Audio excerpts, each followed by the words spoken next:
the reason for many in human rights violations is actually because of animal rights violations.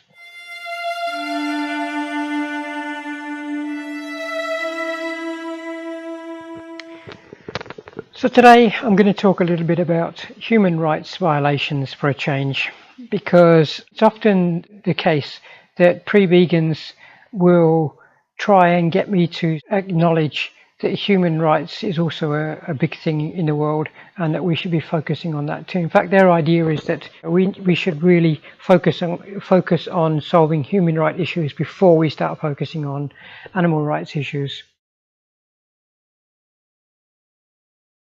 There are a ballpark figure of about 30 million people who die on a yearly basis from starvation. These people need not die at all. We grow so much food that we could feed way in excess of 7 billion people. This is a fact.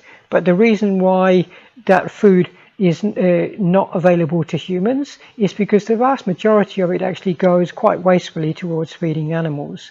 So 82% of children who are starving in this world are living in countries where plant produce is grown and fed to animals who are then slaughtered and sent over to Western Europe and into West or into the US as a flesh produce for Westerners to eat, while the natives are going hungry. This is a huge example of a human rights violation to me.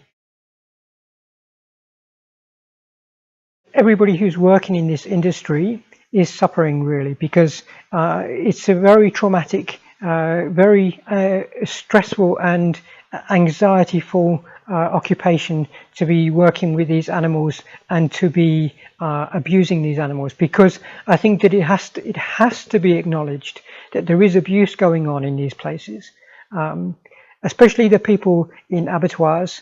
Nobody comes home from a day of working at an abattoir and thinks, I had a great day today, I really enjoyed my work, it was fun, because it creates in people PTSD, post-traumatic stress disorder.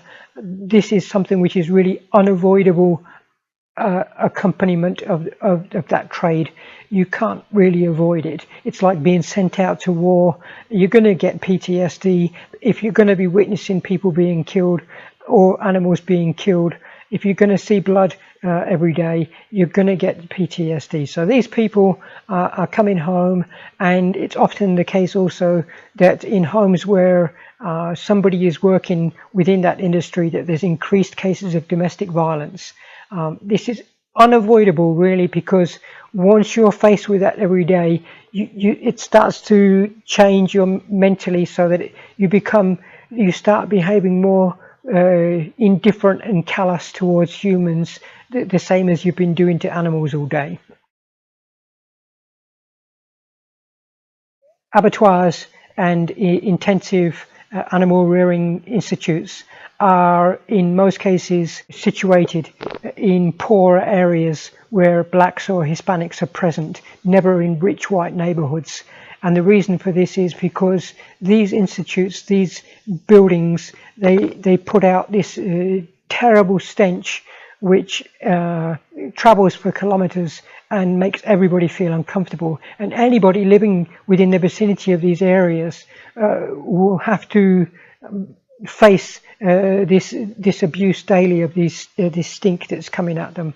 So I think clearly this is another example of a human rights violation, because nobody should have to live under such circumstances. They say that the amount of people who die from cardiovascular disease is the equivalent of 4 jumbo jets crashing every single hour, every single day, every single year. If this is not an example of a human rights violation, what is this? Because this is completely unnecessary, and it's intricately entwined with the fact that we're abusing animals. By abusing these animals, we're also abusing ourselves. We're causing damage to the environment. We're causing damage to human health, to human mentality, and to sort of deny this and say, oh, we need to look at human rights issue first is really showing a tremendous amount of ignorance. If we're going to solve these problems, we have to address all examples of social injustice. We still have to eat while we're solving human rights injustice, don't we? So we may as well be eating plant-based food while we're sorting out human injustices. It doesn't make any sense to say we have to sort out human-based injustices first, so I'm going to keep on being cruel and keep on abusing animals. That doesn't make any sense.